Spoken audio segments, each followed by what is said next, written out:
My mom forged my signature to transfer my property to her boyfriend, and I only found out when strangers showed up at my door claiming ownership.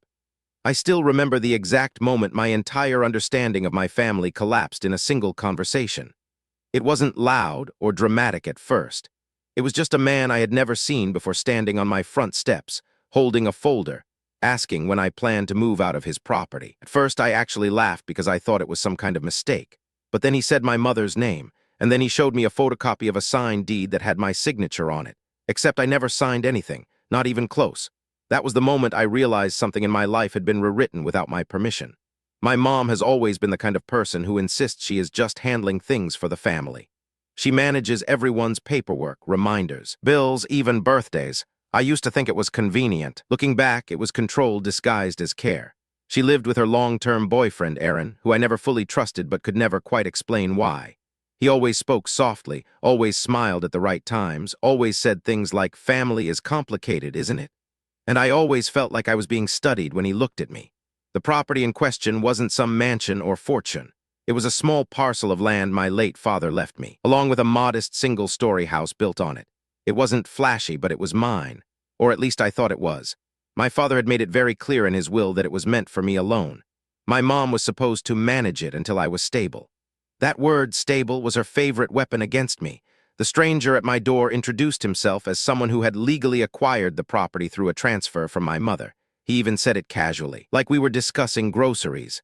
I remember the way my stomach dropped when I saw the document again. My full name, my signature, dated 6 months earlier, a date I could clearly account for because I was working abroad at that exact time. That was the first contradiction that shattered everything, because I had proof I was not even in the country. I called my mom immediately. She answered on the third ring like nothing was wrong. Her voice was calm in a way that made me feel instantly sick. When I asked her about the property transfer, there was a pause, just long enough for me to notice. Then she said, "Oh, don't worry about it, it's temporary." Temporary, that word again, like my ownership was something she could pause or suspend whenever she felt like it. I asked her how my signature ended up on a legal document. She sighed like I was being difficult, and then she said something I will never forget. "You were never going to deal with it properly anyway." It wasn't an answer. It was a dismissal of my entire existence as a responsible adult. I went to see her that same day. The house she shared with Aaron looked exactly the same as always.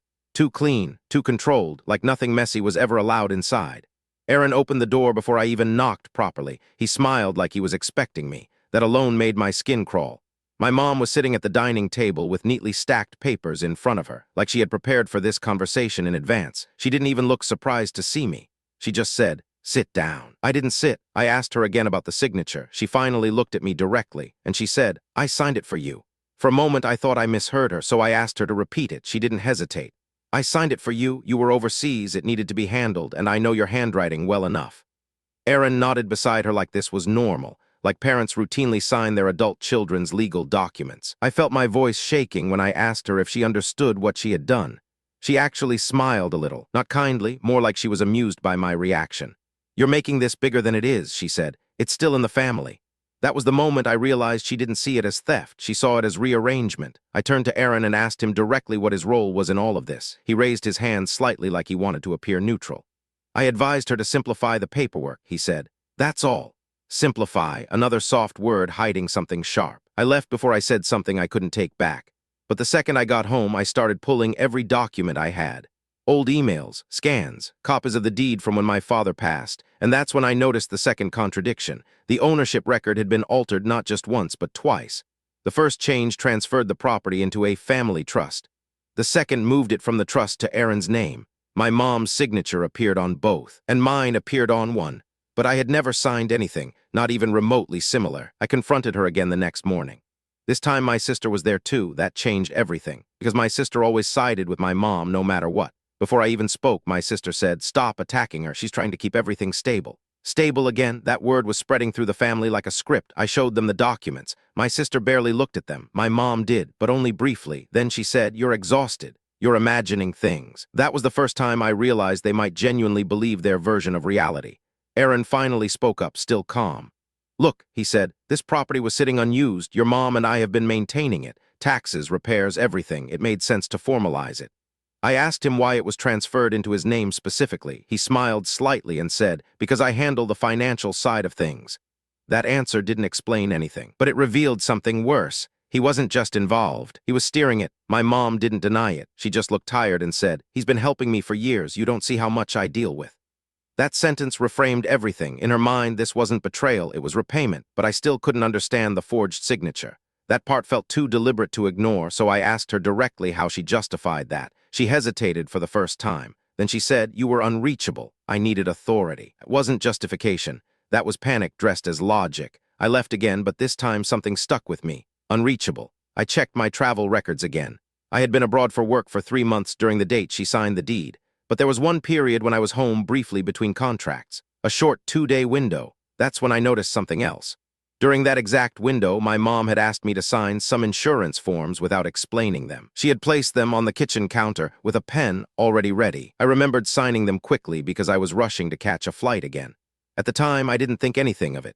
Now I realized I had signed multiple blank pages. My chest tightened when I understood how it likely happened. She hadn't forged it from scratch. She had used my own trust against me, but there was still something off. The property transfer required notarization, and the signature on file didn't just resemble mine. It was cleaner than mine. Too controlled. That detail made me question whether I was missing something bigger. I went to the registry office myself the next day. I requested copies of everything. The clerk hesitated more than once, like she had seen the file before. When I finally saw the notarized documents, my hands actually went cold. The witness listed was someone I recognized immediately. My mother's close friend, Lorna. Someone who always called me too independent, like it was a flaw. That was the third contradiction. A witness who clearly had loyalty to my mother. But what really broke my assumptions came when I asked about the timing. The notarization happened on a day I was confirmed to be overseas. There was no way I could have been physically present, yet the document claimed I was. That meant someone had not just signed for me. They had actively constructed the illusion of my presence. When I confronted my mom with that, her composure finally cracked slightly. She said, "It was the only way to avoid delays." Avoid delays for what? I asked. She didn't answer immediately. Aaron did. "We needed to restructure ownership because of a loan." That was the first time I heard the word loan. I turned to my mom. She avoided my eyes. I asked her what loan. She finally said it quietly. There were some financial difficulties.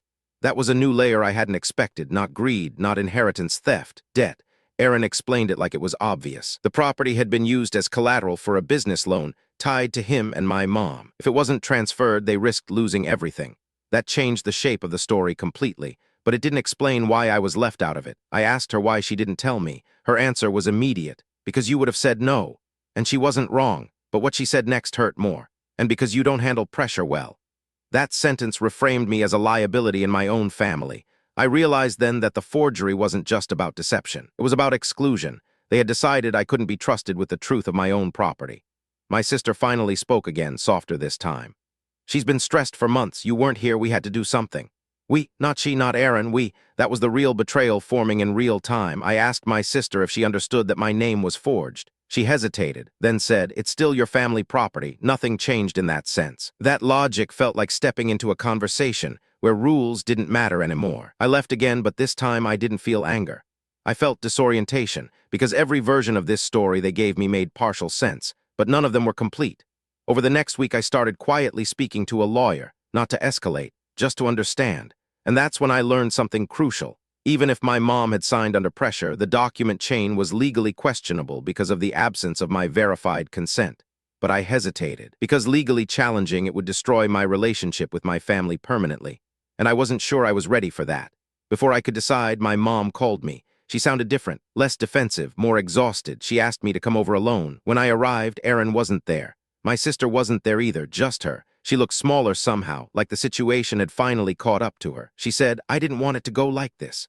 For the first time, I believed her. She explained something she hadn't before. The debt wasn't just financial. It was tied to a failed investment she had agreed to with Aaron years ago. Something she never told me because she didn't want me to think less of her. She admitted she panicked when the repayment deadline approached. And when I was overseas and unreachable, Aaron suggested formalizing ownership temporarily to secure refinancing. But the part that broke me was what she said next. "I thought I could fix it before you noticed." That wasn't manipulation. That was denial mixed with fear. I asked her about the signature again. She finally admitted it. She had signed it herself, using the insurance documents I had signed earlier as reference. She practiced until she could replicate it convincingly. She said she didn't think of it as forging. She thought of it as standing in for me. That distinction didn't hold up emotionally, even if she believed it. Then she said something I wasn't prepared for. Erin said it was the only way to protect everything. That was the pivot I had missed, because suddenly I understood who had shaped the urgency, not by force, but by framing. Erin didn't shout, he didn't pressure loudly, he just consistently reinforced the idea that delay meant loss, and my mom, already stressed, accepted it as truth. I asked her if she understood she had transferred my property to him. She nodded slowly. I thought it would come back to you. That sentence contained everything: hope, denial, and avoidance. My sister arrived halfway through that conversation unexpectedly. She looked between us and immediately understood something had changed. My mom told her what she had admitted. My sister didn't react with anger. She reacted with confusion. Like the foundation she had been standing on had shifted. She finally said, "So we were wrong? Not evil, not guilty, wrong." That was how she framed it. The aftermath didn't explode immediately. It unraveled slowly. Erin started distancing himself. Not dramatically, just fewer appearances, shorter conversations, less involvement, like the structure he helped build was no longer worth maintaining. My mom tried to reverse some of the arrangements, but it was complicated and slow. She kept saying, "We can fix this," like repetition could restore control, but trust doesn't respond to repetition. My relationship with her didn't end, but it changed shape permanently. My sister stopped defending everything immediately. She started asking more questions than statements. That was her version of doubt, and me, I didn't pursue full legal reversal right away. I kept the lawyer in place, but I paused action because I needed to understand something first. Not what was done, but why everyone believed it was justified. Weeks later, my mom finally said something that stayed with me. "I was scared you would waste it." She meant the property, but she also meant the responsibility. In her mind, protecting it meant controlling it, and controlling it meant removing my authority over it. That was the real truth underneath everything. Not theft for gain, but theft for control disguised as protection. Erin was just the structure that made it feel rational. My mom was the emotion that made it feel necessary. My sister was the silence that made it possible, and I was the absence that made it easier. I still have the property now, technically in limbo while everything is being corrected, but I don't look at it the same way anymore. It stopped being just land or inheritance. It became evidence of how easily family protection can turn into quiet erasure. My mom and I still talk, but there is a distance now that wasn't there before. Not anger exactly, more like awareness that can't be undone. She still insists she was trying to do what was best, and I believe she believes that. But I also know now that belief and harm can exist in the same decision. And sometimes the people closest to you don't take what you have because they want to hurt you. They take it because they convince themselves you wouldn't know how to keep it.